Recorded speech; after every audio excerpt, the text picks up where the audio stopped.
Hey everybody, welcome back to the Fin Factor. I'm Paul. And I'm Aaron. This is episode number 300. What is it now? 240? 240. Why did I say 300?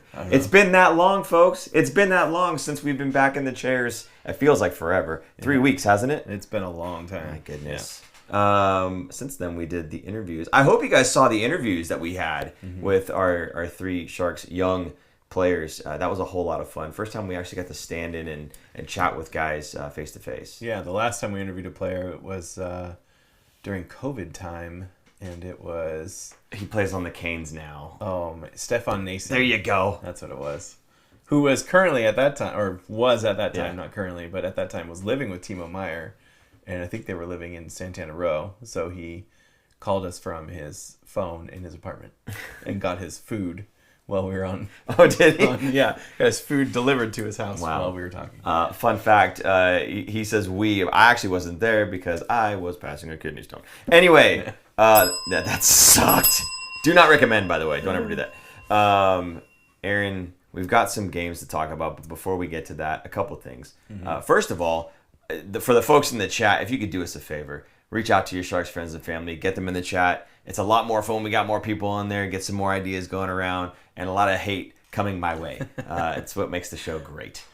Certain people on Twitter would agree. So that's the first thing. You guys can help us out there. Appreciate that. Oh, Zach Croft says, I will be at the game tomorrow in Toronto. Zach, fantastic, buddy. Zach lives in Toronto. Yes, he does. Yeah. If you guys don't know who Zach is, you need to check him out on any of the platforms. I know he posts on Twitter, Facebook X or too. whatever, but Facebook as well.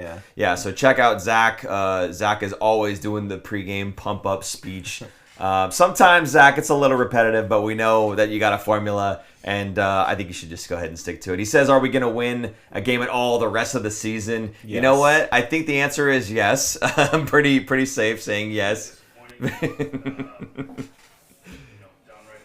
But I think maybe we'll talk about that as the show goes on here. But Aaron, before we talk about NHL games, let's talk a little bit about it's a little bit old news now, but we never got to talk about it. Four Nations. Now this was a fantastic tournament, and it's the replacement for the All-Star Game. The All-Star Game, of course, getting very stale. They were doing 3-on-3s. The players weren't even really trying anymore. So I like that they did this, that they went with the whole Four Nations setup, full-blown rosters of players, and of course they put their country on their chest. And I had said, I guarantee you they're going to be doing a lot harder work in this game, in this tournament, than they would in the All-Star Game because they've got the country on their crest. And even though it's not like World Championships or Olympics, just the fact that they're wearing those jerseys, you knew you're going to get fireworks. Yeah, I think there's pluses and minuses of it, right? But some of those guys got hurt, so that's the kind of the minus, I guess, if you look at it that way. But the plus was, absolutely. There was some really good hockey, especially the Canada-U.S. games twice. They played each other twice because they did a round robin, and then the top two teams played each other, and just happened to be U.S.-Canada. And the Kachuk brothers on the same team, and some other guys. I thought it was excellent, and it knocked it out of the park. The NHL finally did something that was good and didn't shoot themselves in the foot over it.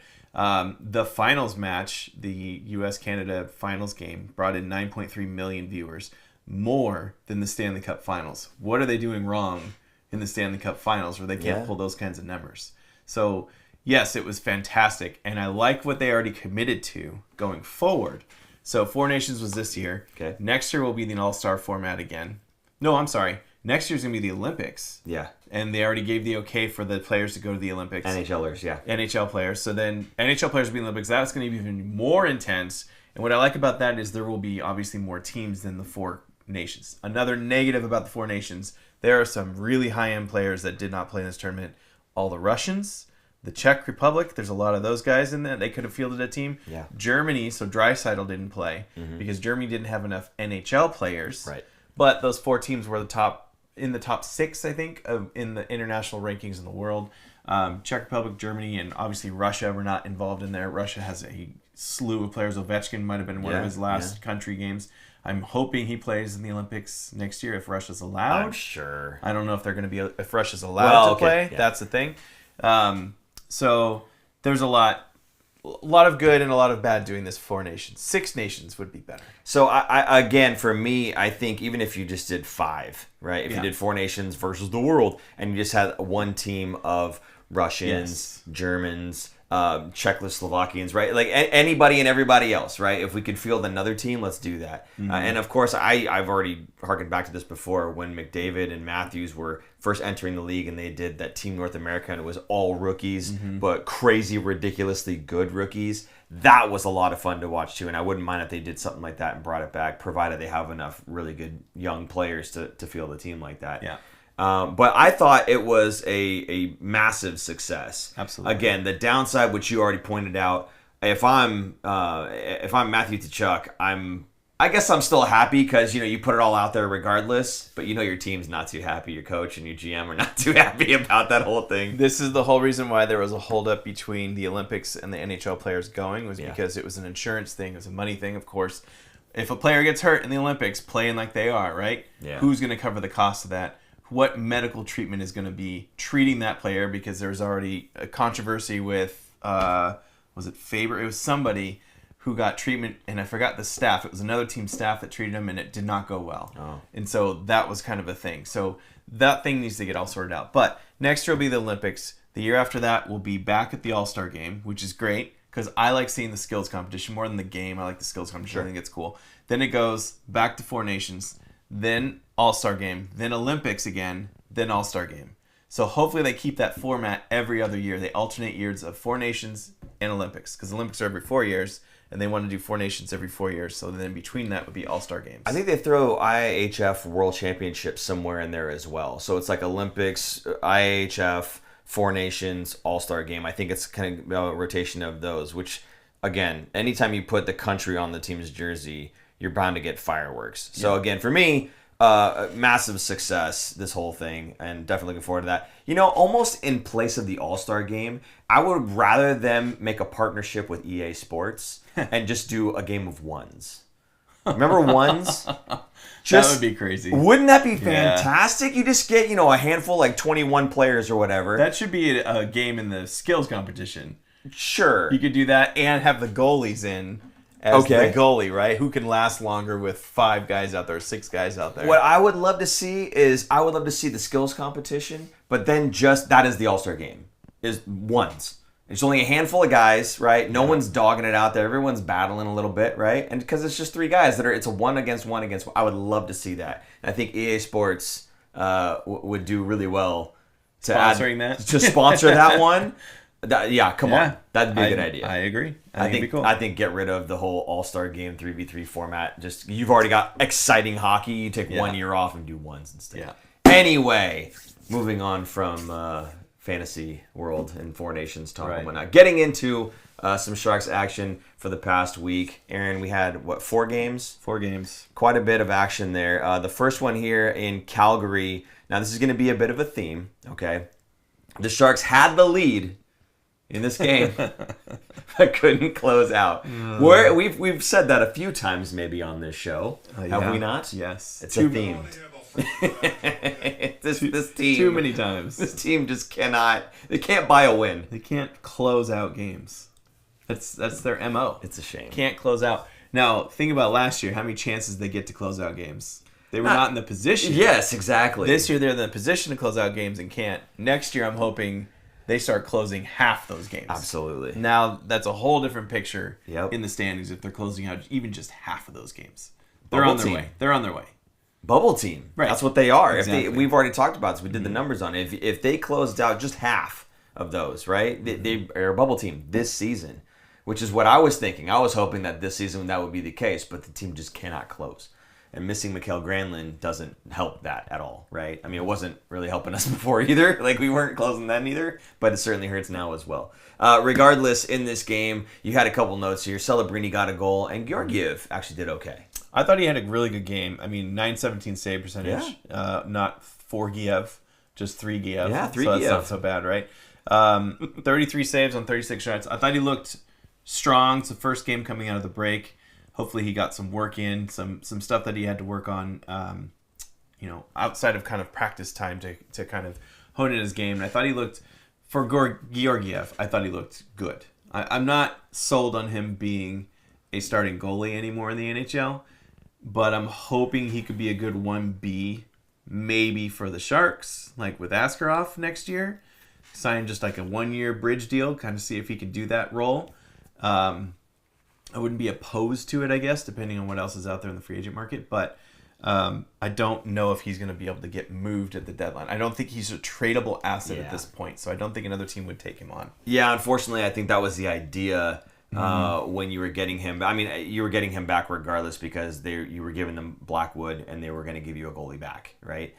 So it made sense. But I think the idea was we'll be able to flip this guy too. And yeah, I'm with you. I don't think he's played himself into a position to get traded to a team that is going to contend for a cup. So I don't think it really matters who the 1B is if Askarov's going to be the man. You want someone to help push him, but you don't really need anybody overtaking him either. He's kind of already been through that. Not overtaking, but he is going to be a very young and inexperienced NHL goalie. And we already saw it this season where the last 5 games that he was up when Vanacek was out, he was struggling. We hadn't really seen that from him yet at this point, I guess, as a Shark. And, we saw him in little spurts earlier in the season. But when he was up for over a month, I think it was, he started off great, and then he started to kind of slide a little bit, which totally understandable on a bad team too. But we weren't seeing the very strong Askarov. In fact, when he went back down to the AHL, he was playing in the All-Star game, had a great time. Then he kind of slid even at the Barracuda. So he kind of needed to get his game back on track. So my point of having Georgiev is not to take over, but to take over in spurts when needed. When Askarov needs to be like, okay, you know what? We're giving this kid too much. He needs a little bit of a break here. Instead of playing him at two of 3 games in a week, let's do 1 of 3 or even alternate back to back until he's getting stronger, get his confidence back. That's the kind of 1B situation that I'm looking for. Someone that could come into that role and not take over, but carry them on the back maybe in a couple weeks at a time here and there. That's it. And I didn't mean to make it sound like I thought Georgiev was going to be taking over Askov. Right. I don't know if that's how everybody took that or not. But no. My point was you could resign Georgiev and still be okay because he's not taking over Askov's spot. Yes. Sorry if I was a little confusing there. Okay, moving on from this game, unless there was anything else you cared to talk about. No, that was just kind of my notes. I mean, it was very sad because it was a close game. I thought it was good, and I thought they played very well coming out of the break, looking sharp, looking like they were going to get a win here in Calgary. I was excited for the beginning of this road trip. The first game of the week, a 1-goal loss, one of those we would consider the close loss, right? Close loss, by the way, defined as losing by a goal or losing by 2 if the second one is the empty netter. Correct. So, again, you're going to hear this throughout the show here. The Sharks at Winnipeg, a 2-1 overtime loss. The Sharks had the lead, but couldn't close out. So it's not just... It's just absolutely freaking embarrassing. It's not just they couldn't close, like, it was a close game and they lost. It was they had the lead and couldn't hold on. Yeah. Now, granted, downright embarrassing. Granted, it's Winnipeg. Winnipeg's a good team. I thought going back to the goalies, Vanacek I thought looked really good in this game. He was kind of robbing a lot of these players, and they are such a high octane offense team. One of the best in the league, and he was making save after saving, obviously keeping the Sharks in the game and keeping the lead, and it went down to the wire. I mean, it was down to 26 seconds left in the game before they were able to tie it up. Yeah. That place exploded. It was in Winnipeg, and they just went nuts when they scored because they finally broke the dam of Vanacek. I thought it was very unfortunate that he obviously didn't get the win, that the Sharks didn't get the win, but he definitely earned that win in that game. He was playing his mind out of his mind. You've got moral victory here. Yes. When you say moral victory, are you saying that the Sharks can pat themselves on the back for this game? I think so, because I think they played the game that they wanted to against top third team, right? Sure. Top 3 team in the NHL right now, against the best goalie coming off of Four Nations, who's the best goalie in the NHL right now. And the Sharks were up 1-0 and almost beat them going down to 26 seconds. That is amazing. And Winnipeg had to work their tails off just to tie this game. I think that is a huge moral victory. And then going into overtime, just a smart move by a very good team, tiring out the other players, letting them wear out. I think they were on the ice for 90 seconds, I think, at that point. So their shift was so long and they were stuck on the ice and they knew it. And Scheifele even was kind of playing with them a little bit just to kind of get one. I think one more guy came and changed, and then they just turned on the Jets and put the game away. So I think it's a moral victory to me for the Sharks. They can look back this game and feel proud about where they were. Obviously, they didn't get the win. They're not getting the points standing. But right now, the points in the standings don't matter. No, not at all. It doesn't matter. At this point, you might as well be last place. Yeah. Because there's no point in jumping up a little bit more. So I like these kinds of games when they lose. I mean, they even got a point out of it because they went to overtime, where they could look back at this, look at the tape, and go, this is what I did right. It's just an unlucky game sometimes. I think it was even a deflection on the tying goal. It deflected slightly off of, I don't know, one of the defender, might have been Ferraro or something. But it was a good game, and they could look back on it and feel proud about themselves. Yeah, I think they'll be very happy with their effort in whole. I think it's hard because you always hear from Logan Couture after a game, something like this, where he says that who cares about moral victories, right? But at the same time, yeah, I think you do have to say, this was a very good, much better than we are, this team was. And we held them for 59 minutes and 34 seconds, right? We were right there with them the entire game. Yeah. Not only were we with them, we were leading, right? And then to let it slip away, like right at the end there, I think for them, they might disagree and say, to hell with moral victories, we had that game in the bag. But at the same time, I think, you have to look at that and say, man, that was a really strong team, and we were able to hang with them for that long of a time, and it just, like you said, it just slipped away. It would have been a huge confidence booster actually closing that out and winning 1-0 in Winnipeg. That's crazy. I mean, Winnipeg, let me look at the standings briefly, really quick. We just stunk. Winnipeg is leading the league right now. They have only 15 losses on the season. The Sharks don't even have... They have 15 wins. Yeah. I was going to say, I didn't think they did. But they do. But they really only have 11 regulation wins. Sure. So, as much as the Sharks win, that's how little the Winnipeg Jets lose. It's pretty amazing. So, yeah, having won that game... In fact, let me look at their home record, too. They're 23-5-4 at home. Most of their wins are coming from home. Wow. So to be one of the fourth team to beat them at home, that would have been sixth team, that would have been huge. Okay, so moving on from that Winnipeg game, the Sharks in Montreal, again, a 4-3 overtime loss, a 1-goal loss. And the Sharks had the lead, but couldn't close. Got beat off walls. So, again, 3 for 3 here, where it's a 1-goal game, where they had the lead and just couldn't close the game. So, it's unfortunate. And I feel like this is one of those things that as it goes on, and we'll see in the next game as well, it's just got to wear on you.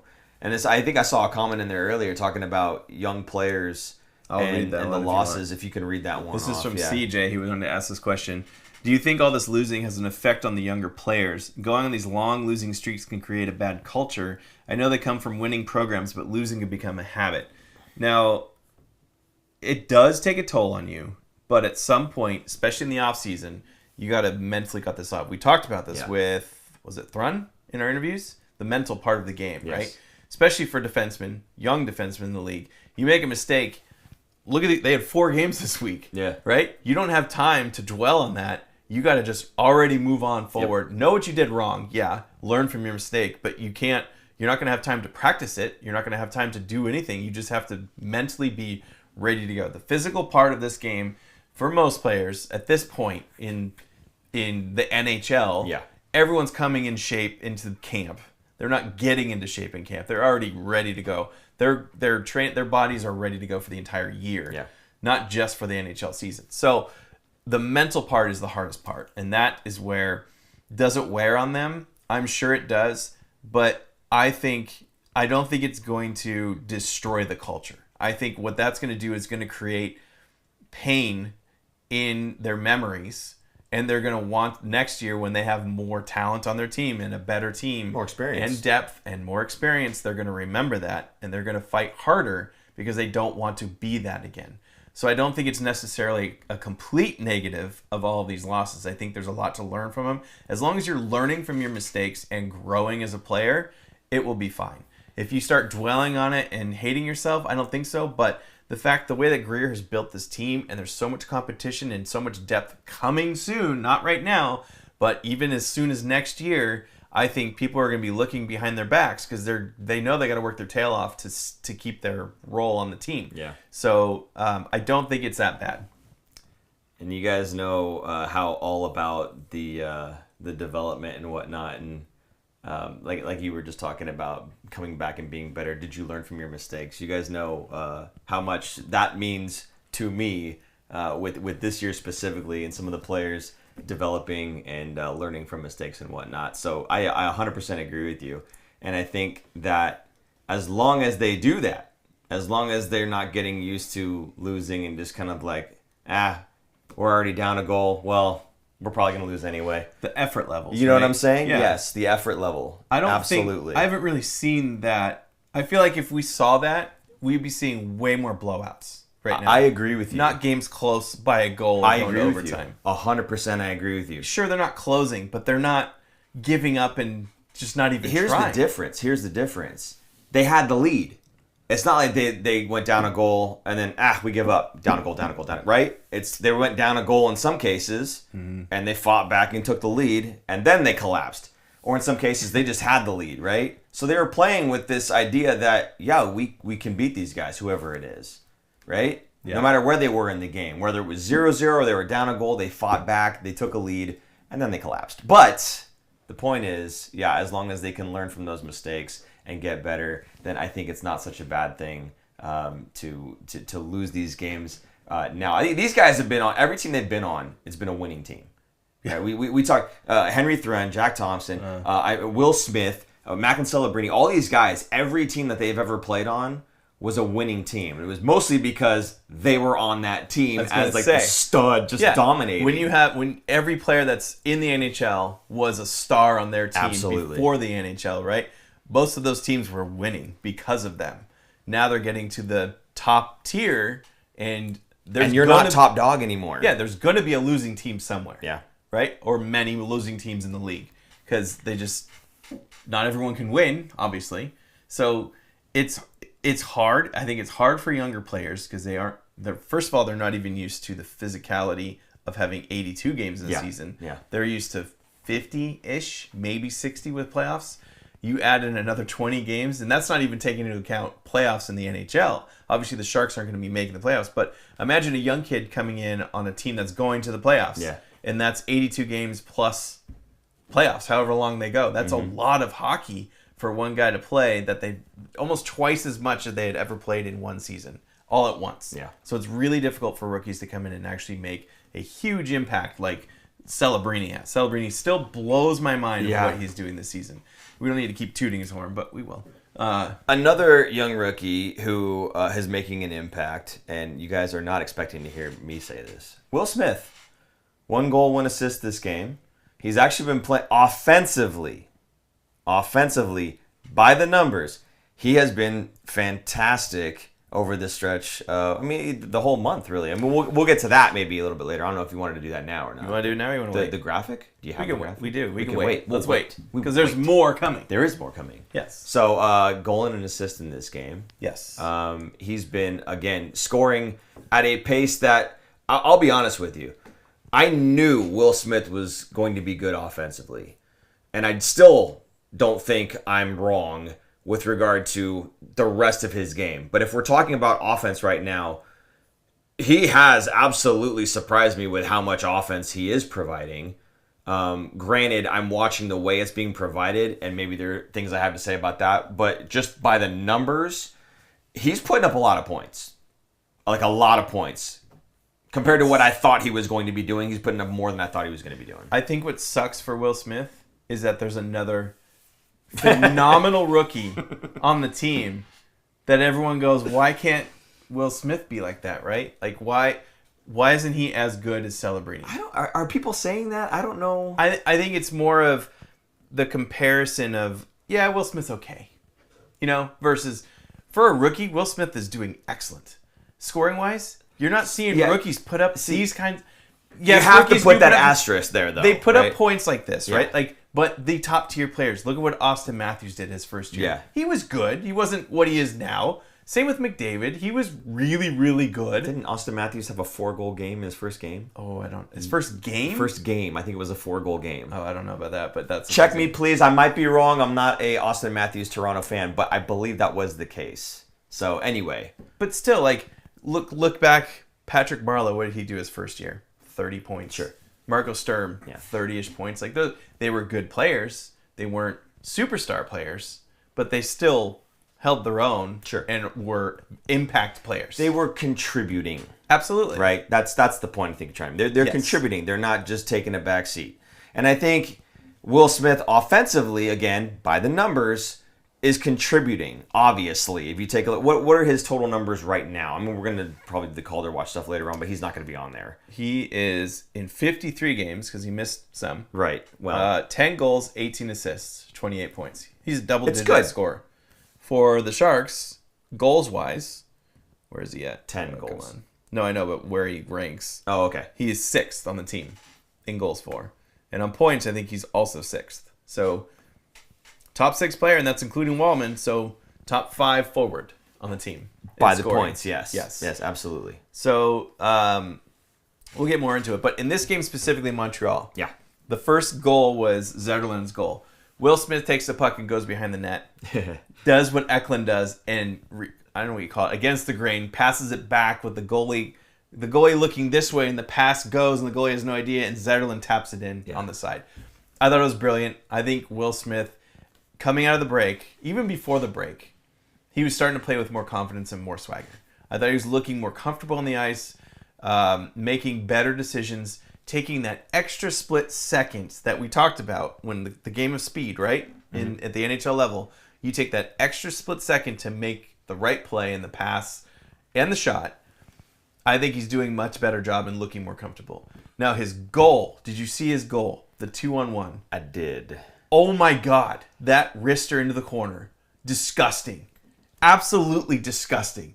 That made me jump out of my seat going, oh my Lord, that was impressive. That thing wired right into the top corner. I couldn't believe it. I was like, that's a goal scorer's goal. That is absolutely. That's a guy who's going to score at some point, not this season. At some point, that's a 30-goal score, maybe even close to 40-goal score. I agree with you. That's like a Tyler Toffoli in his prime. Yes.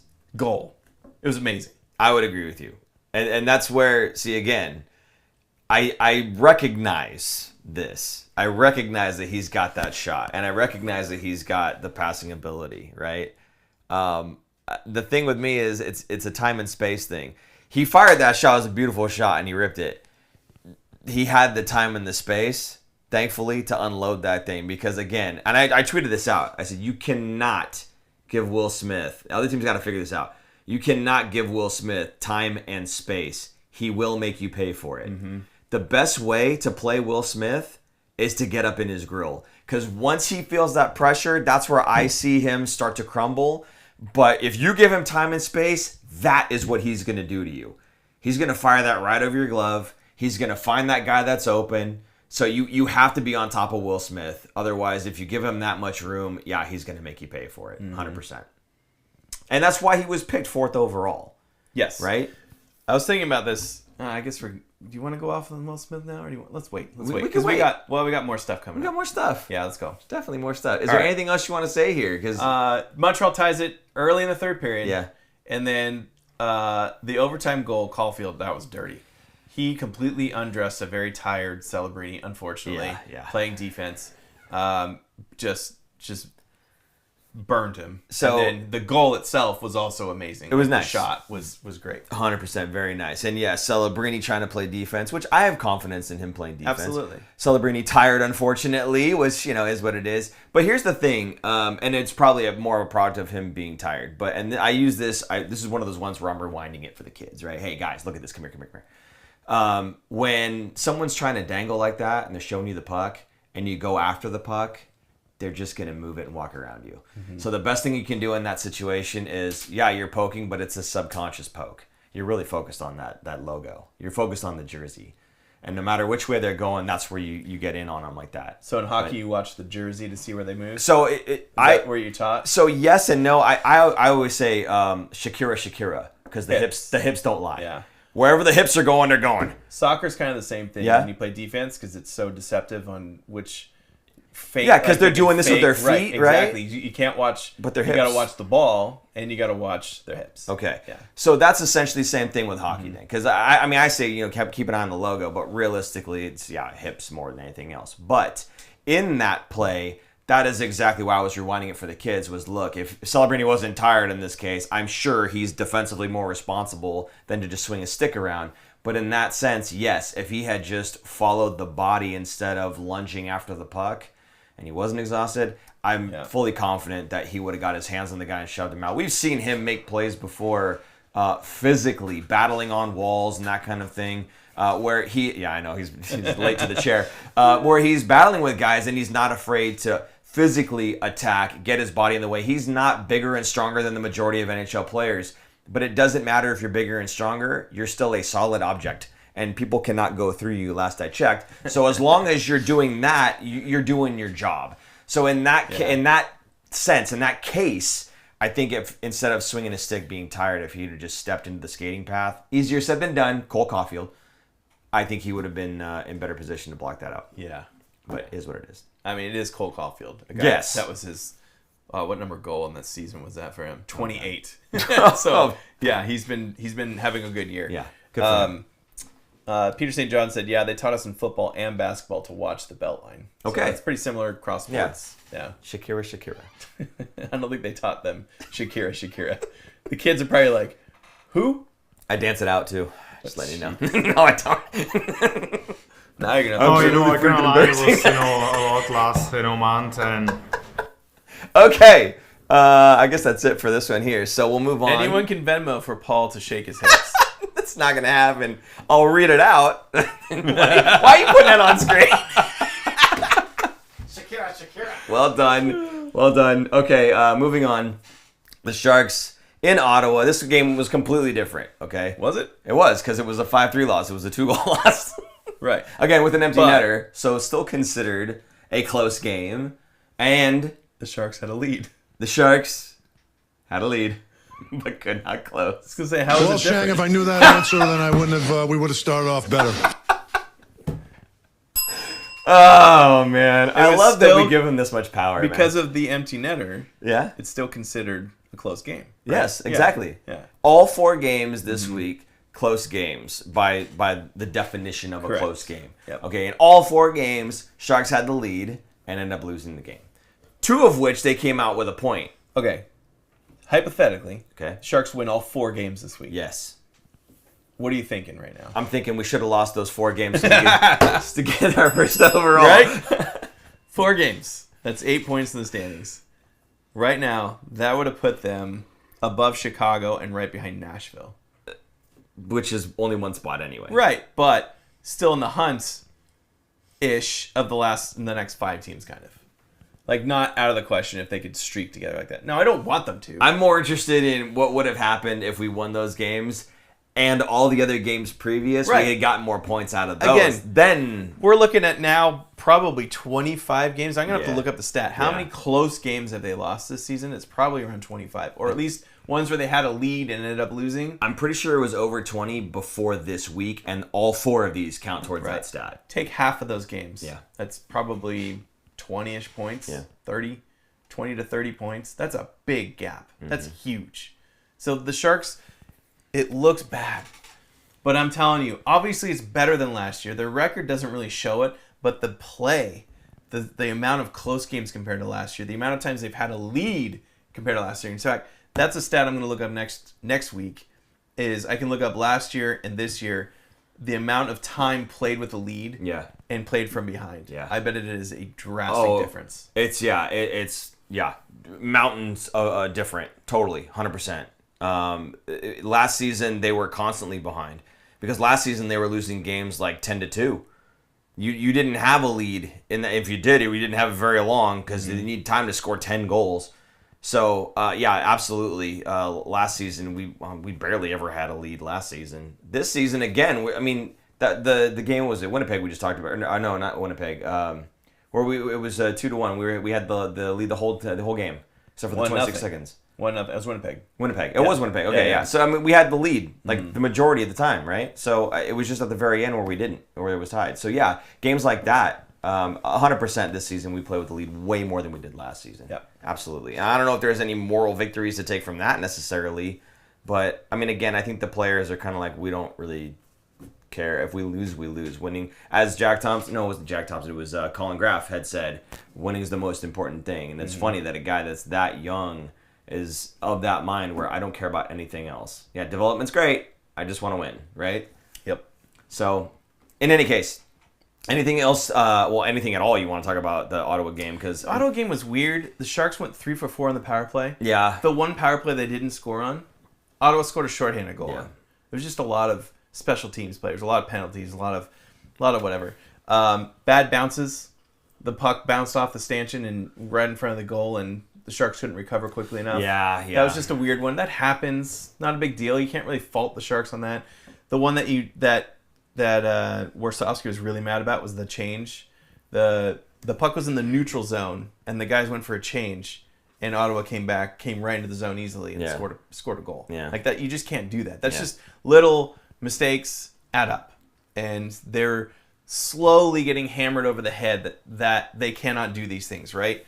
Make these mistakes now because this season's done and it's over. So next season, you just don't do that. You just got to play smarter. So I'm sure Wasowski was screaming at them over that. So these little things add up, and hopefully they're going to learn from them. And next year, it'll be a much different story, especially with better skilled players coming, either in free agency or just the next crop of rookies that are going to be joining the lineup. Yeah.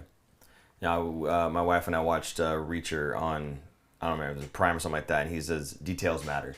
And it's for investigations in that case. But in this case, hockey, the details matter. You can't just be good. You have to do those little things the right way. And not doing those, again, as you said, adds up, and it's going to add up to a loss, unfortunately. And in all of these games, I'm sure you could point to some detail that was missed, like changes in the neutral zone, when the puck's in the neutral zone. Yep. Stuff like that just can't happen. And it ends up in the back of the net because of small, silly mistakes, which, again, as time goes on, you hope to iron those out. Now, we're 61 games into the season now, I think. I would hope that at this point we're not missing neutral zone changes, right? But, I mean, it is what it is. It's a young team. They're going to take more time, apparently, to iron those types of things out. So, again, this season is done anyway. So we're looking forward to the development for the rest of the season as the precursor for trying to become a bubble team for next season. Again, having one more year of experience, everybody's 1 year older, bulked up one more year's worth of muscle, and perhaps Celebrini will be 6'1" or 6'2" next season. Who knows? He's still a young man. He's still growing, right? Drink the milk, buddy. So, I don't know. If there's anything else, I think that we're done with this game, too. Yeah, we're done. All right, good. We're done with that. So, I was taking a look at, since January 1st, yes. It's the new year, what's the Sharks' record been? Right. They've played 21 games, 4 wins, 14 losses, and 3 overtime losses. Brutal. Yeah. The month of February, especially brutal. Short month because of the Four Nations break. They had 6 games. They went how many of these were in overtime? I mean, just absolutely freaking embarrassing. 3-3? Yeah. 3 overtime losses and 3 regulation losses. That tracks because this week it was 50% overtime losses and regular losses. So right, yeah. So then, since the Sharks break, since they came back from Four Nations, 0-2-2, which we just talked about. But in those 4 games, Will Smith, 2 goals, 3 assists, led the Sharks in scoring. It's followed by Celebrini with a goal and 3 assists, Toffoli with 2 goals and assists, and Eklund with 1 goal and 2 assists.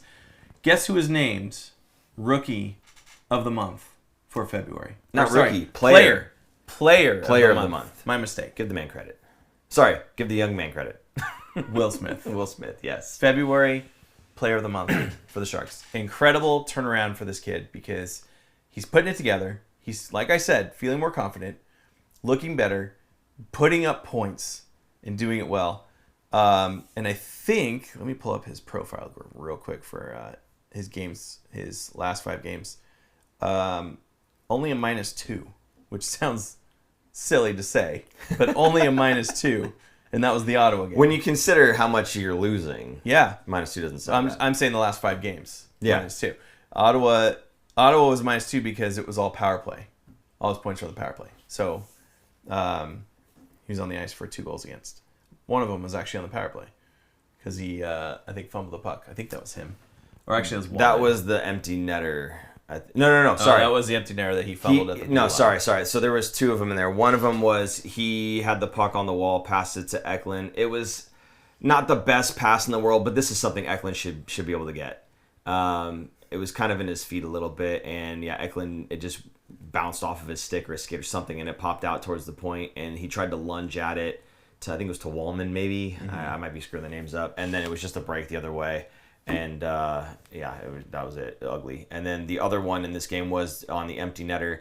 Puck came to him off the wall, and it's a weird bounce kind of. It was a weird bounce, and the puck was kind of fluttering. But here's my problem: is if you're not just standing there and spinning with your skates, right? If you're not just standing there and you're moving your feet, that puck doesn't get away from you. And frankly, if you're moving your feet and the other guy is coming, the Ottawa player comes in and grabs that puck and is taken off. Again, guys, watch the play. He's lunging and with his hand out. He's not like striding hard to get there. He's kind of, and like I get it. Maybe if you're tired, but dude, like this is what I mean when I say I have an issue with Will Smith. It's stuff like this, and I don't know. It's definitely not a skill problem. And I hate to just say that it's an effort problem, but I feel like, dude, move your feet. Like, there are so many times where he's just kind of standing still. And yes, player of the month. Hey, if you were to ask me who should be player of the month for the Sharks for this month, I'd probably look at the numbers and say, yeah, Will Smith, that makes sense. Again, regardless of what some of those folks on Twitter think, Mike, regardless of some of these guys think, I don't hate Will Smith. I don't think that he's a bust. I don't want to hear about freaking fragile. I Okay? don't want to hear about freaking fragile. I don't think that points don't matter. Yes, points matter. Obviously, they matter. I just think that there's other parts of his game that, again, if I look back and I say, I wish he'd played in the AHL, I kind of still do, because those parts of his game he probably would have been targeting so that he can get back to the NHL. Not taking anything away from his ability to pass, his ability to shoot, and he's putting up points. Now, you said earlier before the show started, I really think he earned his spot.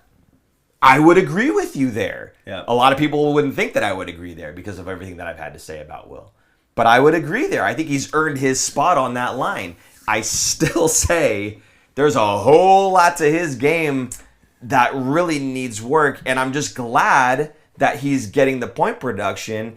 I'm just worried that the point production is going to overshadow the development. We're all going to go, hey, he's doing great. And I'm like, Arr. See, I don't agree.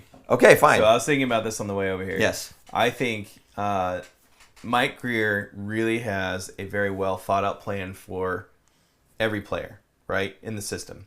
Granted, it's going to change and morph as it goes along depending on the player, individual player. But I think Will Smith, you have to think about next season. This season was kind of done. I want to say it was done before it started, but I think he was expecting the Sharks to be 7th, 8th, 9th at the bottom. Not top, but the bottom. Not bottom 3, not lottery, or I guess lottery team. But 7th, 8th, 9th, playoffs, baby. Right. Yeah. He was expecting that. Like he said it as so. I was expecting about 8th or 9th, right? Obviously, it didn't happen. Having Will Smith up this season gets those kind of growing pains out of the way. He sees what it's like and what it takes to be an NHL player. That's part of it, not all of it. The other part, next season, how many rookies are going to be introduced into the lineup next year? Probably Musty, maybe. Again, it depends on the player and if they're ready. Musty is possible. Cagnoni might be another one. Dickinson could possibly be another one. By the way, Dickinson dropped the gloves. I don't know if you saw that. I did not. Ooh, somebody hit his player the wrong way, and my boy stood up for him and just, Anyway, This keep going. guy's Sorry, legit. keep going. Yeah. My point, there's a possibility of an injection of a lot more rookies next season. Yes. If you had Will Smith playing the AHL and he's destroying it at 100 points down there in 50, 60 games, right? How many times is it now the question of why isn't it Mike Greer pulling this guy up? The Sharks need him because the Sharks are hurting. Celebrini could use the help. You know what I mean? The narrative is completely different about bringing him up. I'm not saying he shouldn't have spent time in the NHL. I think he probably could have earlier in the season. But I think the plan was to have him up, get those growing pains out of the way, now going into next season, he's more of a veteran player. He's not solely a veteran, right? He's going to be he's not considered a rookie anymore, but he's got those growing pains out of the way. Also, look at what Celebrini and Smith have done off of the ice together. Yeah. I'll agree. The camaraderie I'll agree with and that. what's the word I'm thinking? The chemistry between those two. They are best friends off the ice.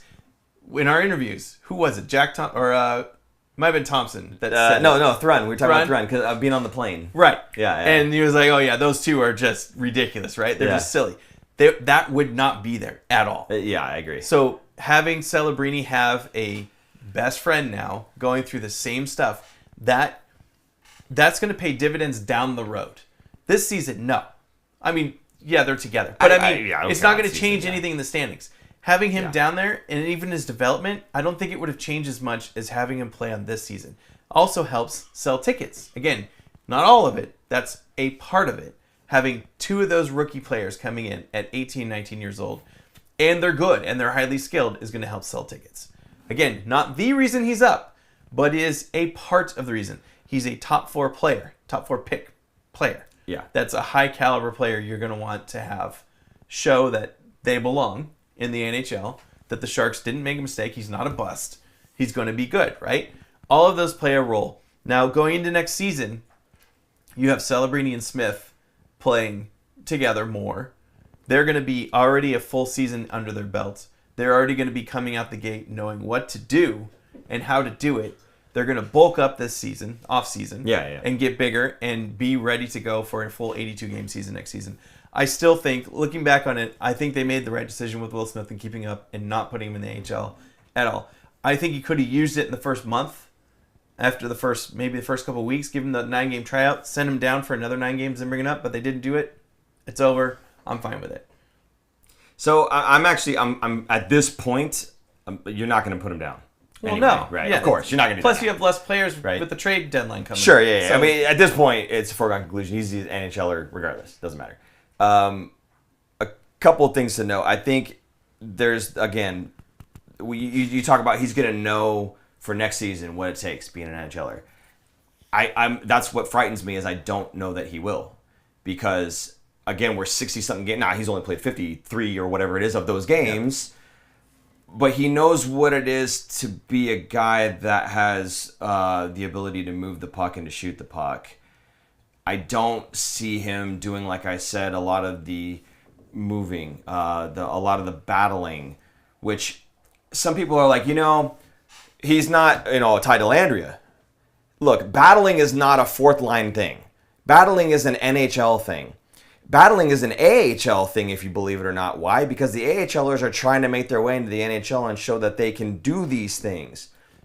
I pulled up some article, again, it's from a long time ago, but it was, I think Mike Gillis was the name, right? Mike Gillis, he was a former GM for Vancouver. Mm-hmm. And they asked him, hey, what's the number one thing you're looking for when it comes to whether my AHL prospect is ready for the NHL? You know what he said? Puck strength. Winning puck battles, not shooting, not skating ability, not any of that other stuff. It's winning puck battles. That's what separates the AHL guys from the NHL guys. This isn't me saying that. This is a former GM saying this. He needs to add more tools to his tool. Absolutely. And I think that's going to come in the offseason. He's going to be working on that, especially because his shooting doesn't need work. No, he doesn't. His passing doesn't need work. Now he's going to be adding tools to his toolkit. Probably even face-offs. He's going to work on face-offs. God, I hope so. Face-offs. That is a normal rookie face-off. Yes, he is doing normal rookie things. So do not be worried about Will Smith. This is not the same Will Smith that we will see even next season. In the next couple of seasons, he is going to be adding tools to his toolkit. I think a line that Jamie Baker liked to use, right? Like, you got to have something in there when the points aren't coming. And that's just it. If Will Smith isn't scoring, I look and I go, what is he doing? And I don't see, and again, he's 19 and that can be the excuse, but that for me is just more reason that maybe he should have spent some time developing that game. Now listen, We talked to 3 guys just the other week. Mm-hmm. And, I mean, what was it? Jack said it, but Henry said it too. And Henry was adamant about it. Even Colin was adamant about it. You know, it's a great league. The AHL is a great league. You know, you learn a whole heck of a lot down there. And I don't think that it would be... I don't think it would diminish Will Smith to have him have played games in the AHL. Oh, he's a number 4 overall and he had to play in the AHL. No one's going to say that, right? No. At least I hope no one would say that. I think that it's a good opportunity for a young player to learn and play like a certain way. Look at Beestead. Beestead's a goal scorer, but not anymore, right? We want you to work on this set of things. Yeah. And the guys like Quentin Musty, offensive dynamo, but he had his defensive game to work on. Mm-hmm. Okay, so then why... what I don't understand is if he needs to go back to the OHL to work on that part of his game, and someone else is pretty one-dimensional, let's get real. He's one-dimensional, Will Smith, in his goal scoring and passing. He's very offensive, and it's great. But there's a whole other part of the game that's completely missing. What are you laughing about? Travis McLean, drink every time Paul talks about Will Smith not being ready. No, you guys get drunk. You guys should be drunk. Not being ready. No, he's ready offensively. He's ready with his passing ability and his shooting ability. We could add that to our bingo card. Yeah, there you go. We could do that. That should be the center. Get on with it. That'd be the center square. Get on with it. Get on with it. Get on with it. Yes. Get on with it. And I will say one last thing, if you want to throw the... Get on with it. I will say one last thing, and it's genuine concern. Genuine concern, okay? I look at... Sharks had a 50-goal scorer in Jonathan Cheechoo. Jonathan Cheechoo played 7 seasons in the NHL.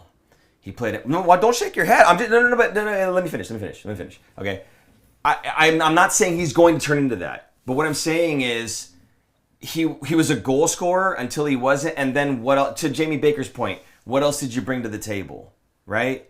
And that's the only thing that I'm concerned with is if he doesn't add that stuff to his tool belt. Dude, what else are you bringing to the table? I would hate to see him. And there have been really good offensive players that just didn't pan out. I'm still not worried about it. I'm not necessarily like worried, but it is genuine concern for the well-being of the player. The average NHLers, the amount of years that an NHLer plays, 7 seasons. The top 25% gets 12 seasons. The bottom 75% gets only 2. And I would hate for a guy who was drafted 4th overall to be in that number.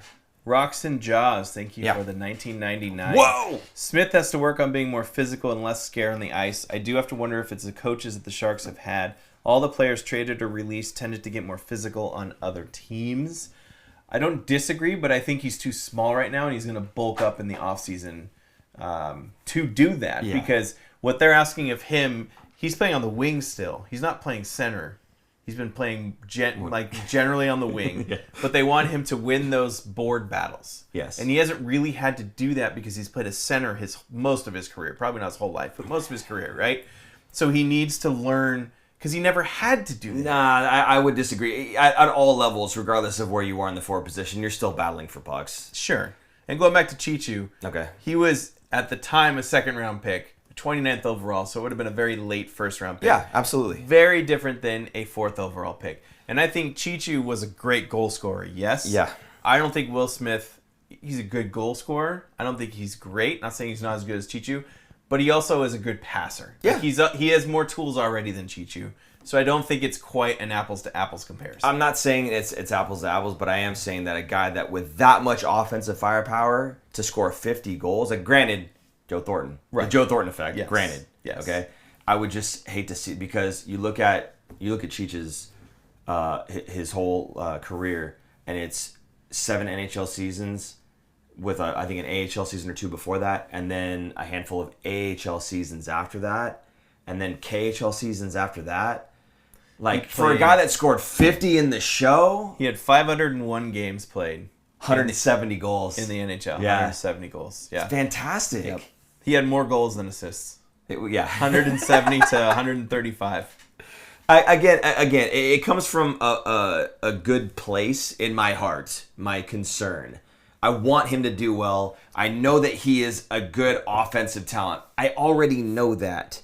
I want to see the rest. That's all. I think it's coming. I'm sure it is. I don't think this is not the finished player. I it's get not the that. finished product. I'm not worried. I think this offseason, I think next season he's going to be a much better player. I think it's going to take him longer than it's going to take Celebrini. Celebrini's already there. He's already got all these tools, right? I'm not comparing him to Celebrini. Right. But look at him, look at Will Smith compared to the other rookies. Musty, right? Okay. He's already got more tools than Musty. Look at, who else is there that's a forward that's waiting to come up? Haltonen. He's got more. Haltonen's a goal scorer. Haltonen's a pure goal He's scorer. Chichu. Yes. He is. Yes. He is the next Chichu train. Yes. He is a big dude. Chichu also started as like a third, fourth line banger guy before he started putting the puck in the net. Like his first intro in pre-Joe Thornton coming in. Yeah. So he was a much different kind of player, Sure. in especially compared to Will Smith. So I do think the tools are going to be added. I think it's going to be coming. I guess the last question I have for you then is, do you honestly believe that being in the NHL versus being in the AHL, after we've heard from those other players about the benefits and everything else, you think that it doesn't matter? You think His development? He's developing as much now in the NHL as he would have if he played in the AHL? I don't think it would make that significant of a difference, if any. I think they made the right decision in keeping him up in the NHL. Okay. Guys, get on with it. Get on with it.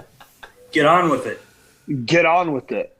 Get on with it. Yeah, it was nice. Yes, get on with it. Your boy's missing a tooth. There's That was- Stefan Nason in there. Yeah. Wait. Was that that looked like a big old vent overhead? That was in. He was walking out to get his food Oh, in the hallway. That was in the hallway of his apartment. Yeah. fantastic. Yeah, the guy with the tooth missing and the hat on. That was. Yeah. That was Steph. Okay. Good. I think that was a good conversation. I think that was again. Here's the thing. We disagree, and that's okay. Oh, totally. And we talk, and it's good. Yeah. The people on socials that come at, it's really just one guy, comes after me. I think God. We might need to switch the roll call question. Why? Who do you agree with more? Sure, whatever. You want to Put them both. Put them both. In there. All right. Who cares? All right. Yeah, it's fun. We're gonna do our Calder update, Do it. but first, let's do the Calder update. Calder update. Calder update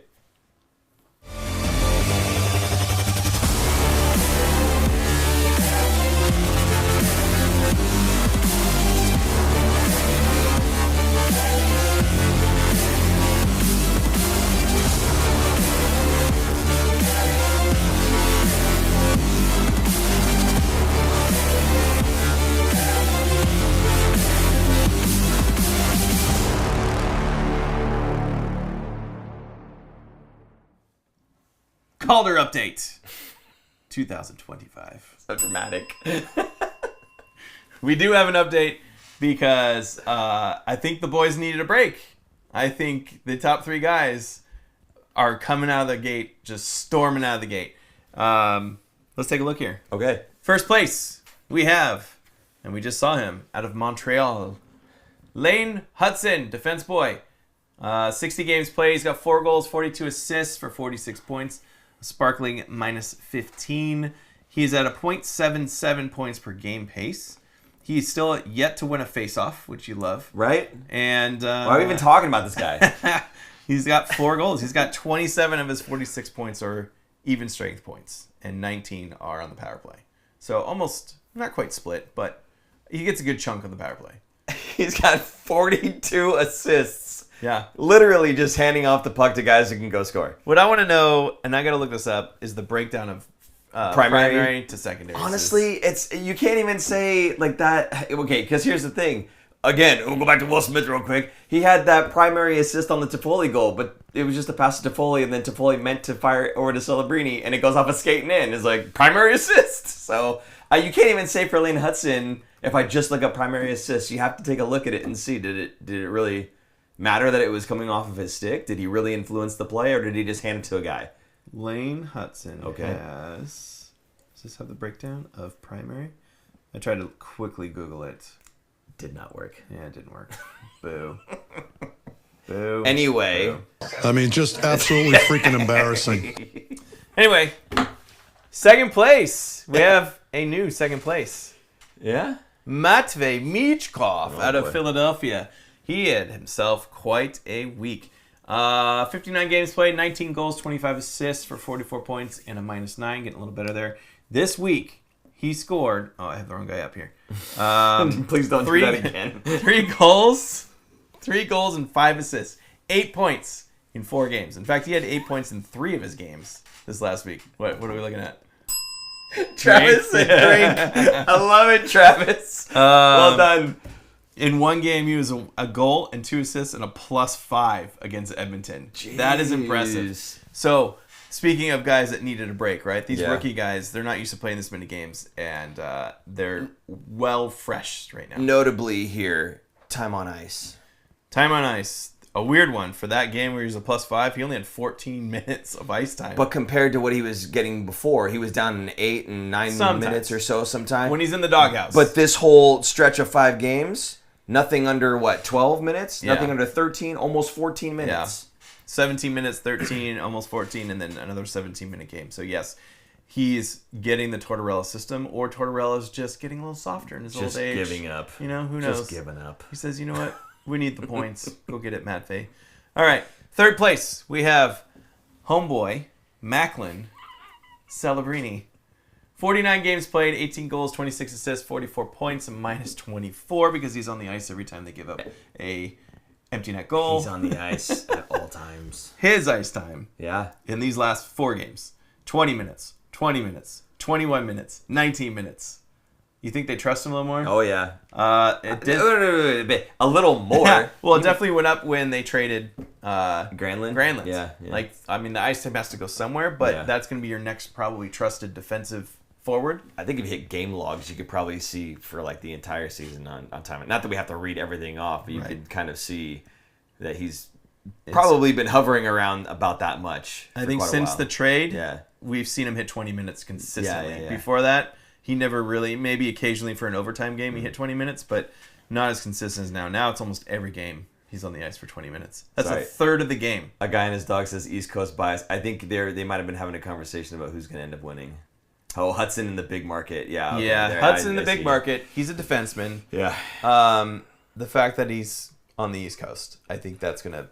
Again, by the way, we're talking about these guys and ranking them from 1 to 3, but we're ranking them by points. I hope that is not the end-all, be-all, of course. And I know that it's not going to be, but I'm just saying we're having them ranked that way. Let's reverse this. Yeah. Hudson on the Sharks doing what he's doing. Okay. Same points. Yes. Hudson and Celebrini. Celebrini's in Montreal. Yes. Slam dunk. Celebrini's winning that thing. East Coast. Best player. Oh, yeah. You know what I mean? I thought you were going to say, how would we feel about it? No, the fact that he's on the Sharks, I think is going to really hurt him when it comes to voting time. Because they already polled guys 2 months ago, maybe, like who they thought the Calder race. And a lot of them, most of the East Coast people said Hudson because of what he's doing as a defenseman. It's kind of unheard of for a defenseman to do what he's doing, which is great. But they don't get to watch Celebrini as much because they're not staying up late to watch a Sharks game. Yeah. The Sharks are awful. So who's going to stay up and watch late games? Nobody from the East Coast. Yeah. So We just stunk. Yeah. Who's going to stay up and watch them? Us fools. Yes. East Coast bias is real, though. It is real when it comes to voting. Yeah. All right. Anything else you want on Calder? No. Wolf. We didn't mention Wolf. We didn't mention Wolf, but he's doing great things. Yeah. He's definitely in the running, but we're just not putting up his stats because we're lazy. Okay. Not wrong. You didn't have to reveal that, but okay. No, I think we'll go, and this is me saying this. Aaron was going to move on. We'll go 2 more players deep, Aaron, because I happen to know who's going to be there. So go ahead. Oh, fire away. You're putting me on the spot I here. am. 2 more players deep. Yeah, 2 players deep. Next is Logan Stankoven. Stanky. He's been awful on my fantasy Just team. because he's on your fantasy team. Right next to him, Will Smith, 1 point behind him. There you go. I told you he was going to catch Gauthier and Stankoven. Gautier. Is that who you meant? You need a piece of brie cheese when you say that. Oh, I can't lie. It was, a lot last, month. And Well done. Yeah, no, 28 points. Again, beyond Macklin Celebrini in this top 3 that's here, nobody else really matters. No one's catching. Again, unless Will Smith absolutely catches fire in the last 20 games and doubles his output, it's just not going to happen. But again, yay, he's in there. He's in the top 5. Brykar said, I'm on the East Coast and I watch the games, but I also work until 10 p.m. every night, so there's that. Jeez. So right when he gets off of work is when the Sharks are puck starting, drop. usually. You're ready for puck drop, buddy. Well done. Pretty good. Thanks for being a member, by the way. Appreciate you, Brykar. Speaking of roll call, okay, tell us what city you are watching from, and which current Shark will you be missing the most this Friday, but also, who do you agree with more, Paul or Aaron on Will Smith? Just curious. If Mike is listening on podcast or somewhere in the chat right now, Mike is like, it's Aaron. Yes. I love Aaron. Paul sucks. Maybe we can keep a tally here. I'm telling you, this guy, he keeps sending me, like, he goes at Fin Factor on anything anybody says good about Will Smith. But the funny thing is, it's always something that's offensively based. And I'm like, yes, I know, and I agree. It's not that I have a problem with, guys. But yeah, you keep adding me. It's good. I like seeing the things that I've already seen, but from you. All right, trade deadline is this Friday at 12 p.m. Pacific. Yes, we are going to be seeing a lot more moves. I think. Yes, maybe a lot more. I don't know, but we are going to see more movement probably by the Sharks. I think we should see a lot more movement. I think that there's so many guys that we can give an opportunity. Okay, getting something back is great, but I think some of these guys, give them the opportunity, really, to play for what they're all playing for, what they're all playing in the NHL for, which is a chance to hoist Lord Stanley's Cup. And all these guys who have been going through these garbage seasons with you, some for longer than others, right? 4 years versus 2 years or, whatever it is. Give these guys the opportunity to play for a team that's going to give them the chance to play for that, that ultimate prize. Right? And then, of course, obviously, it's nice being able to get something in return. So who are the guys that you're thinking of that are potentially on the move? Maybe it's best to just kind of list out the guys that are in their last year of their contract first. I was going to start there first. So Luke, for forwards, is Luke Cunnin. Gone. Nico Sturm. Gone. Maybe. Walker Dewar, who they just picked up from... I think he's going to stick around. Waivers. I don't know. This is the one they got off of waivers, right? Yeah. So if they get an offer for him, sure, but I don't think they're going to get an offer for him. Never know. Defenseman, we got Jan Ruta, who's currently on IR. Oh. And then we got Vanacek and Georgiev. I think Vanacek could possibly be moved. I think he's been playing stronger than Georgiev. I think he looks better. I think he looks sharper to me. Granted, he will be on a better team, because every team is a better team than the Sharks at this point. So by default, he has to by be default, on a he will be on a better team. I think he can definitely be a 1B for a goalie that's maybe think of like Calgary. They have Dustin Wolf, right? They want somebody that could, I don't know who their backup is. I don't know if it's still Riddick or someone else, but in a situation like that where they have kind of a rookie guy who's playing well, but you don't want, the playoffs are a different beast, right? You don't want to hang that guy out there for a 7-burger in a game and then expect him to come back in the next game and play well. So kind of to protect him with that. Who else we have here? I think that's it for those. Okay, who are you thinking? Because there's a name that's out there all the time. I mean, Cunnin and Sturm to me are the most obvious ones. I think both of those guys can help a team immediately, just stepping right into their role and just doing what they do best. For Nico Sturm, that's on a good team. He's going to be a fourth-line setter. He's going to win face-offs, and he's just going to be a steady presence defensively, and he's going to chip in a little bit here and there offensively, and he's just all reliable. He's a great locker room guy. He's a great media guy. He's everything that you want in a hockey player other than high-end dynamic offensive goal scoring. If you could take Nico Sturm and give him Will Smith's hands, I think you'd have a hell of a hockey player right there. Nico Sturm to me is everything you want in a hockey player, especially as a guy that's playing in the bottom six role. So I think you'd be ludicrous as a team who's got good high-end offensive talent. These guys have gotten you in a position where you're crushing it, right? You're winning games left and right. You guys are a lock for making playoffs already. This is a no-brainer.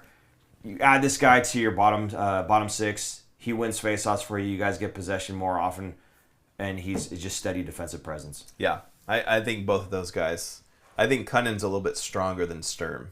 I think his offensively, his game is just like in general. His value I think is a little bit more than Sturm. I just think his play is a little bit better this season than Sturm has been. Sturm's also been kind of hurt off and on a little too much, so I think that might hurt him a little bit in his value. But yeah, I think both of those guys probably will be moving on. And someone asked, why trade Cunnin? Right? I thought I saw that in there somewhere. Let's pretend someone did. Go ahead. Right. What did you want Why trade Cunnin? Alex, why trade Cunnin? I knew I saw it. His contract is up after the season. I don't think the Sharks are going to re-sign him next year. So if you trade him, this is what they call rental players. Guys in the last year of their contract, will come July 1st, they're a free agent. They can sign wherever they want. If the Sharks didn't trade those guys, I mean, think Georgiev, right? Yeah. Let's say there's no market for Georgiev. The Sharks aren't going to re-sign him most likely this offseason. He's going to sign somewhere else. But if there's value in a trade, if somebody wants them, they could trade a 5th-round pick for Georgiev, right? Let's just put that out there. I'm not saying that's what its value is, but someone says, I'll trade you a 5th-round pick for Georgiev.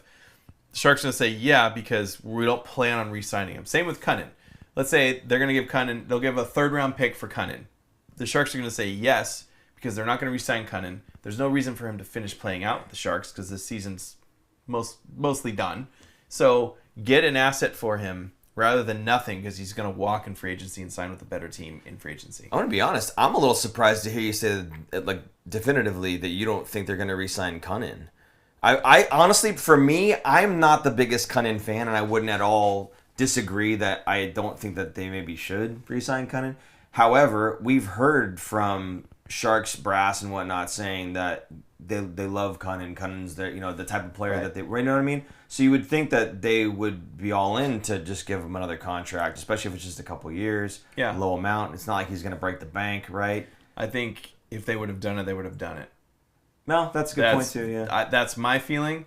I don't think it's a case where they don't like him. Yeah, it might be a case of he wants to go to free agency and go to another team. Yeah, maybe it could be a mutual thing of where he's like, I proved myself that I am an NHL player. Yeah, I can literally sign with any team in the NHL and it's better than the Sharks. So by default. So he might want to go to free agency where he could maybe get paid a little bit more, or even have maybe not even as big of a role as he would on the Sharks. But the Sharks' kind of depth chart is a lot of 3rd and 4th line guys coming up, right? They have that kind of cover. Yeah. Granted, he's more of a veteran player and a good voice in the locker room. Yeah. But I think that's a position that could easily be replaced. The 3rd, 4th line winger. Especially winger, not center. I think if there's no trade, you might see those talks afterwards, because it's like, instead of extending you right now, right? Maybe they're having those talks already. Look, we'd like to extend you, but we'd like to see if we can get a trade done first, give you an opportunity to compete for a cup, because it ain't happening here, at least not anytime soon, right? So maybe that's kind of something they're talking about already, is we'd like to see if we can get you on a team where you've got a shot.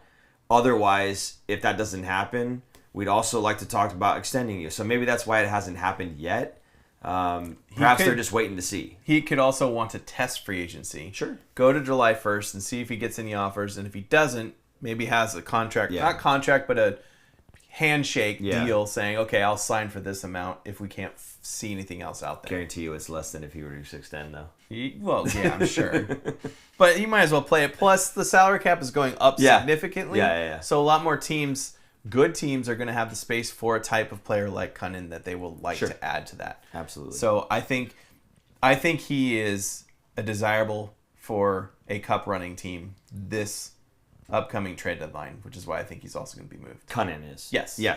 I would agree. I think Cunnin's one of those guys, again, you barrel him in front of the net and he just goes to work. And we saw that, I think it was in Ottawa, where there was a puck just bouncing around and he was just jamming away, because that's what he does. He stands right next to the paint, and he's hacking and whacking away, and he's got guys cross-checking him in the back of the neck. He's got another guy shoving him in top of his own goaltender.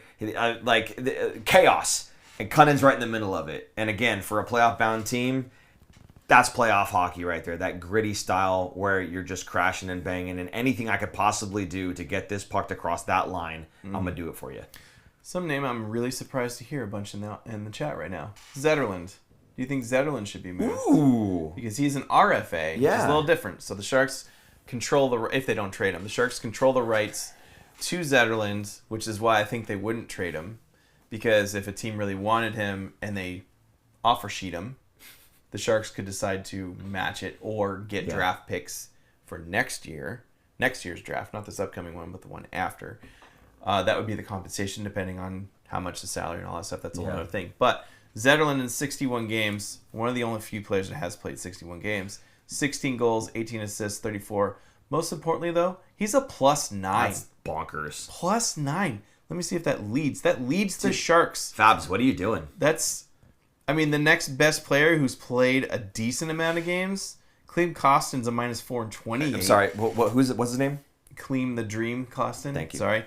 Jake Wallman is a -5, which is pretty decent for a defenseman on a bad team. So I think Zetterlund is still part of the equation here. He's still young. I would like to see him get re-signed. He's also Quadzilla. Did you hear that?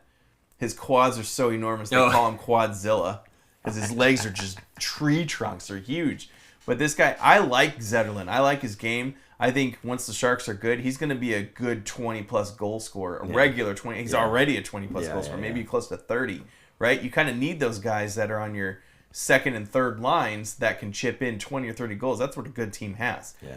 I think he's still part of the equation, and I wouldn't like to see him get moved. However, if he does get moved, that would bring in more assets, which is Brykar said. I mean, if the Sharks wanted to make some noise this deadline, maybe they move Zetterlund. He would definitely have more value than the UFAs on the team. Absolutely. I don't know, man. I would be sad to see Zetterlund. I would like to see him stay, but again, on this team, we've got a lot of prospects that are going to be coming up. We're not going to be playoff bound in a year, two. Next season, we're thinking bubble. That does not mean playoff bound. That means we're in the conversation, right? That's all that means.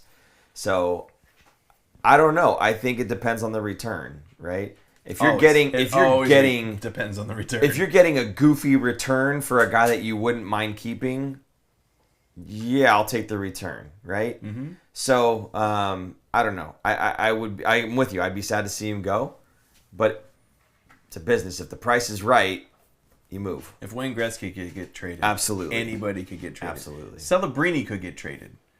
The price would have to be astronomical to make sense. You bite your tongue. I'm just saying, nobody's off the table. The price just has to be right. The price will be huge. Yeah, the price. I mean, just absolutely freaking embarrassing. No, we're not even going to explore that. But I get your point. I'm not saying I want Celebrini to get traded.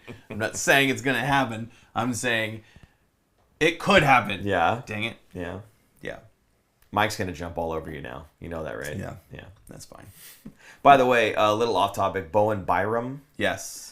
Heard a little bit of news about him potentially being available. That was mentioned way earlier in the chat. I did not see that. Yeah. Very early on. The dome. But yes, that is a player.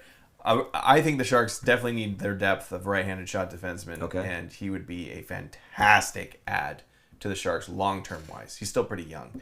But this would be his third team now because he was on Colorado and got moved to Buffalo. And then he would go to the Sharks. Man, Buffalo. Talk about awfulness. Jeez, man. The Sharks are, 5 years out of playoffs now? Is this their 5th or 6th year? Oh, yeah. Like, Buffalo is 14 or something. Like, just insane. They went through the whole Jack Eichel. The whole thing with Jack Eichel where they didn't make playoffs. Imagine Celebrini, right? That was Jack Eichel. Yeah, and the savior, and then they ended up trading him. Again, fingers crossed, but I think Mike Grier's got a better handle on it. I agree. I absolutely agree. Our cupboards are pretty well stocked. I know even you're saying right now, defensively, we could use some better prospects. I'm still of the mind that we've got some good prospects in the wing. Nobody that's ready right now, but by the time these guys are in their prime, I think the guys we have already are going to be pretty solid. Not to mention free agency or a trade to get another veteran guy in. I think the Sharks are going to be okay defensively in a few years. However, I have no problem whatsoever speeding that up. Yes. None whatsoever. A little Bowen Byram action coming back the other way. I'd be more than happy, again, depending on the return, to take that on. Now, I don't think that Buffalo wants Zetterlund necessarily, but that's what I'd be talking about, right? Yeah, I think the Sharks missing right now are the defensemen, stalwarts, right? Like they have in the wings, Cagnoni, they have Dickinson. Those guys can move the puck. They're offensive juggernauts, looking like it. Yeah. Mook Madoulin's another one. He's more of a hybrid. More two-way, right? I think they need that, like Scott Hannon back in his day. Pickles back in his day. Like these guys stop everyone from scoring. They really box out guys and let the goalies do their job and make the goalies better. That's the kind of, I think one or two of those guys. I mean, those are kind of easier to pick up on free agency. And that's where I was going to say next. I think those are the guys that I'm talking about when you say those veteran guys. Absolutely. Because they are going to be a lot easier to pick up. They're not valued as much for whatever reason. Keeping the puck out of the net is as big of a deal as putting it in. So if you can get a guy through free agency or through a trade because he's not scoring points, but he's not supposed to, right? Yeah. I'm cool with that too. So it doesn't have to be a guy that we draft that turns into that. Absolutely. If you can make a trade happen and pick that guy up when you guys are ready to win, I'm down. Yeah. I think the Sharks are close. They're close to getting all those pieces together. Yeah. And this free agency is going to be huge. They could land a big fish. They could land, I think Tavares is on free agency, right? As a third line center, second line center. Sure. You have Tavares on the line with Will Smith to learn under him. Yeah. That would be huge. That would be nice. That was also in the chat of Tavares coming to San Jose. He was very interested at one point. We did a whole show about it in our first 2 episodes, maybe 3. But he had Toronto jammies. Right. So. And now look at what happened. Anyway, okay. Now, we had 2 parts to this question for the roll call. So, I don't know if there were things to pull out from that. We pulled some things out from there. Thank you for participating, by the way. I don't think anyone said you. No, I'm just kidding. You're all dead to me. Kidding. Build Solid said he's from Vancouver and he agreed with Paul 100%. Okay. Peter St. John, I agree with Aaron. Okay. Peter St. John, you always liked him more. Travis McLean, Aaron. He's in Montana. He's in our fantasy league. That's not fair. Plus, he's the whole drink guy too, Travis. I think he won. Did he win? There, right? Oh, on that thing? Yeah, he won last year. There you go. Yep. All right. So 2-1. Yep. It's not enough.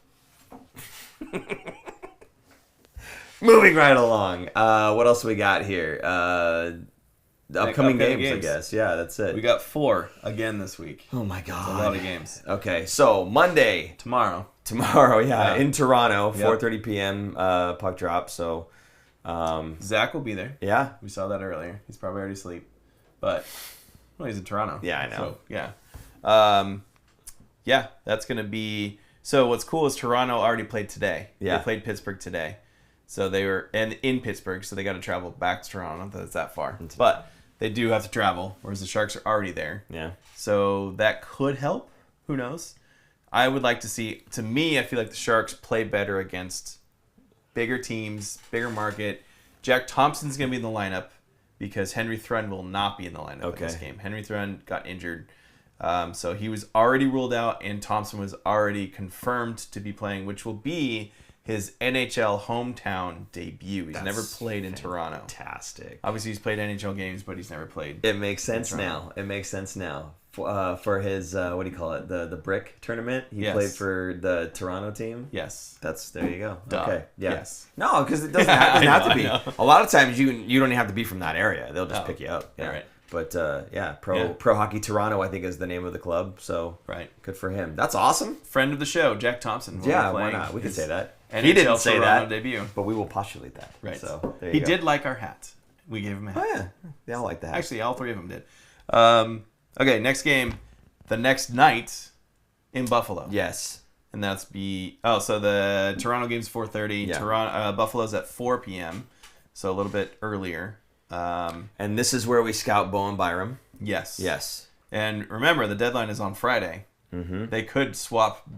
Technically, they could swap at the game at warm-ups. Yeah. Right? Like, hey, let's trade jerseys. Yeah. There you go. The socks are still on the wrong side, but the jerseys are correct. I love it. So there's a chance that we could see a trade and when these guys switch. Thursday in Colorado, I will be at this game. Nice. The game starts at 6 p.m. I'm flying out on Thursday morning-ish, getting there afternoon. Are you flying because of this game, or Yes. do you have something else going on? I'm going to this game. Okay. Visiting some friends. I'm staying there till Saturday, so I'll be back on Saturday. Just going for a quick trip. Yeah. But specifically, I was going for this game. Okay. Yes. So you're going for the game, and as an aside, you're meeting some friends there. Well, you were going to with meet me your too. friends. They're going with me too. Okay, all right. Yes. All right. But the whole reason for the trip was to go to the game. was to go to this game. Got it. Okay. Secondary was to visit my friends. Take some pictures, bring them back. Absolutely. He loves when he has to put pictures up for us. I will take pictures and videos. To beat off walls. and then tweet them out. And then send you the tweets. I mean, just absolutely freaking embarrassing. Okay, last game, Saturday. Get on with it. We're getting on with it. Saturday, New York Islanders. But that's Back home. Back home. So they finished the road trip in Colorado, and then they end up playing the Islanders at home, which is coached by Patrick Waugh. Oh, boy. Yeah. So here's a question for you. There's 4 games this week. Are we going 4 for 4 with regard to close games losing where we had the lead in each of the games? Because we did it last week. I'm going to say they're going to get 2 wins here. Really? I'm going to say they're going to beat Buffalo. Okay. You're going to say Colorado? No. Wow, okay. Oh, God, no. Traveling to Colorado, I thought Colorado? maybe you were crossing your fingers. No, with the altitude and all that, Yeah. that's just tough to come in anyone. I'm going to say the Islanders. Okay. I'm going to say the Islanders and Buffalo. Those are going to be the wins. What about you? I agree with you on Buffalo. I think once we make the Bowen Byram trade, he's going to step right in and beat his old team the next night. So there you go. I think Thursday at Colorado is going to be a nightmare. It's going to be a slaughter because not just the altitude, the trade deadline's the next day. Yeah. Some of those guys might even be out of the lineup for the Colorado game because they're getting traded that day. Or From the Sharks, you mean? Yes, Okay. from the Sharks.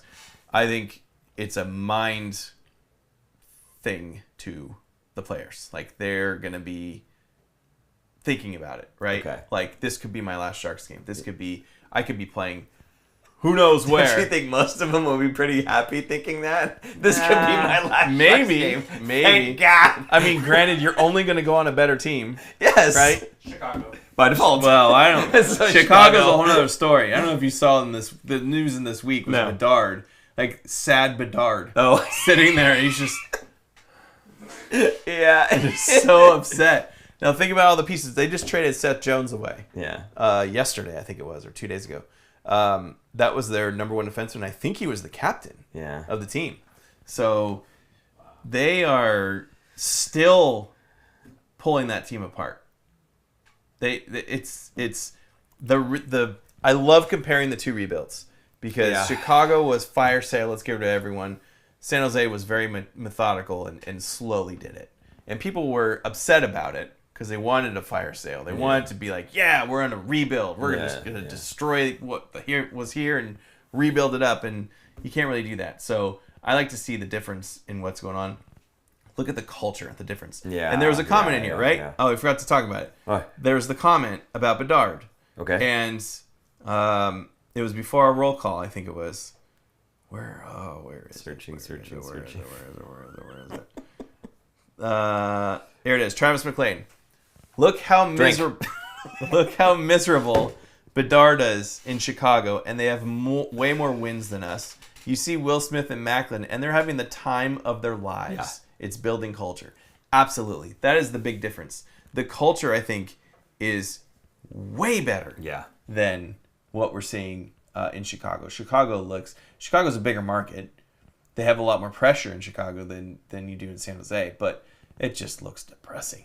That looks like another Buffalo situation. That could be a lot longer than what the Sharks are doing. Yeah. So I don't know. Travis also just said, say what we will about Smith, but having him up with Macklin is huge. They don't like losing, but they don't look as unhappy as Bedard. I think our rebuild is going better. Absolutely. Having those two giggling on the plane the whole way to every game is infectious, right? No, I agree with that. I have other issues. We're not going to go into it, but I agree with that. That's not something I'm concerned with. I mean, Chicago original rebuild had Kane and Taves. Yes. Bedard has Bedard, right? Who does he have with him that's coming up with him as a rookie? Hey, he's the generational talent, the chosen one. He shouldn't need anybody else. Sad Bedard. Hashtag Sabadord. There you go. Anyway. I would say the Sharks are even doing better than Anaheim in their rebuild. I thought I saw something ranking the prospects and where they are on the rebuild and everything else, and Anaheim was far and away the better team. Well, Anaheim's, a lot of their prospects have already kind of graduated. They're a couple years ahead of where the Sharks are. So they've got some of their guys in their lineup already that the Sharks will have in next season or next 2 seasons. I do like what they're doing and how they're doing it, but I do think it's a little slow. Plus, Gibson wants out of there. And he's kind of a Band-Aid boy. He's getting hurt all the time. Yeah, all the time. But they already have Dostal's in there, so he's like the next goalie up and coming. I still feel bad the time where I said he gets hurt, you never know, and then he got hurt. I felt so bad. No, I didn't. But still I did, but I didn't. It was funny is what it was. But I want to bring up real quick, probably the last thing we do here. Yeah. Some of the guys that are not in the NHL or even in the AHL in most cases, like Sam Dickinson. Haltonen was playing for the Barracuda for a while. They sent him back. They sent him to back. London Knights. Exactly. With Dickinson, on the power play. And the two of them creates some chemistry, right? Yeah, absolutely. That will carry over next year at least to the AHL. But imagine, like, you've got your number 1 power play unit. Okay, great. And then you've got your number 2 power play unit that has Dickinson and Haltonen on it, and they've already got that amount of chemistry because they've been playing together for years. Yes. Right? That's going to be nasty. But the big one, so Musty's destroying the OHL, right? Which is crazy because he was hurt. He hurt his wrist. Yeah. Broke his wrist. So he had the contract dispute. Yep. Or he wanted to be traded. Sorry, he wanted to be traded. Yep. Which is still a contract dispute. Whatever. Right. He wanted to be traded. Right. He didn't want to play at first, and then the injury and everything. But he's absolutely wrecking it down there.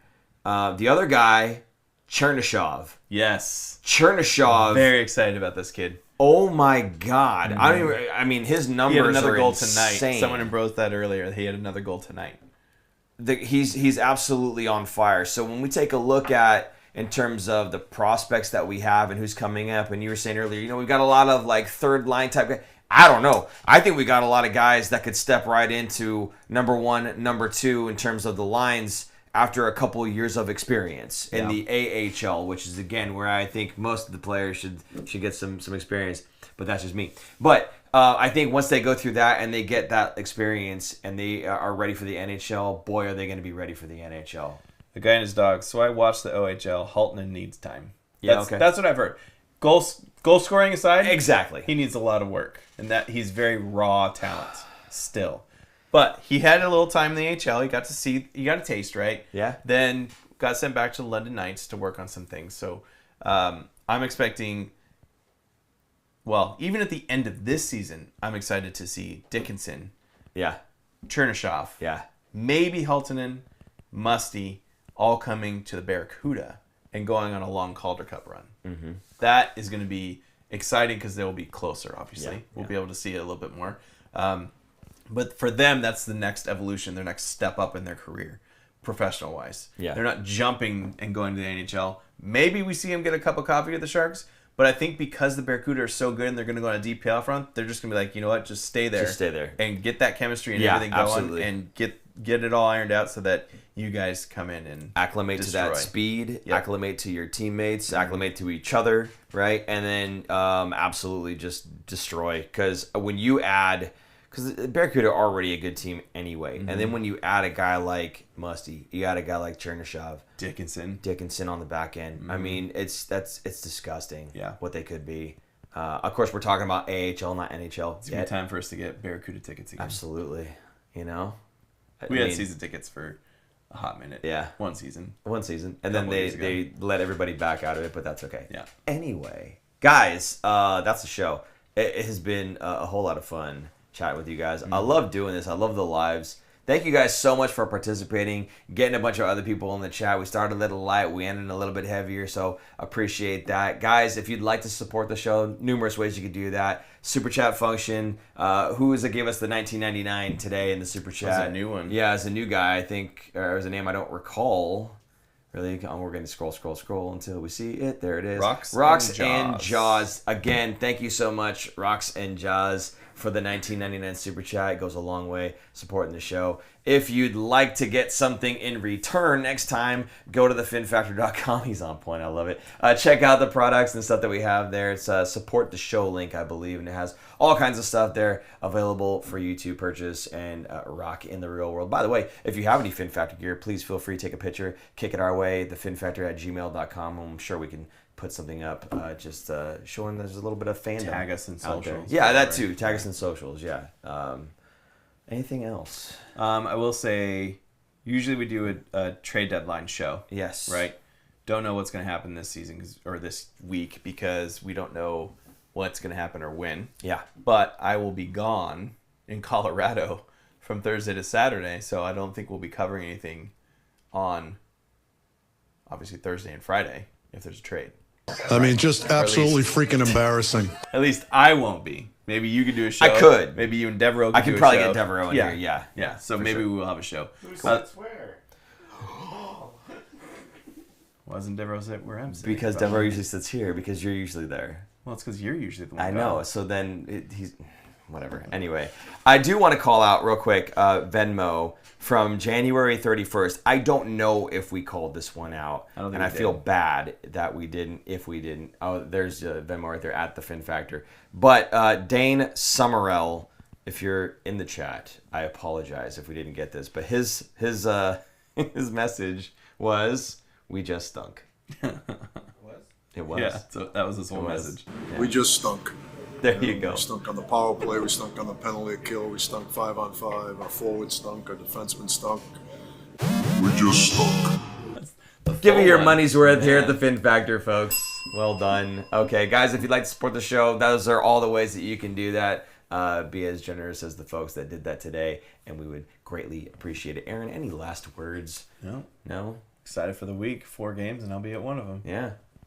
Hopefully there's some trades to talk about, and hopefully sooner than later so that Aaron can actually talk about it with us. But it is what it is if it's not the case. So I guess that does it for Super Producer Jason. I'm Paul. Got beat off walls.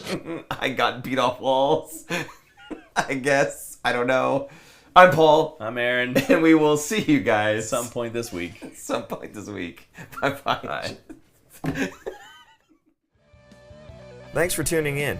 If you like this episode, check out our other content, especially interviews. You can interact with us directly through social media at The Fin Factor and on Instagram at Fin Factor. And don't forget to join our live streams on YouTube. Visit our website at thefinfactor.com, where you'll find all of our episodes as videos or podcasts. You'll also find our exclusive merchandise to help support our show.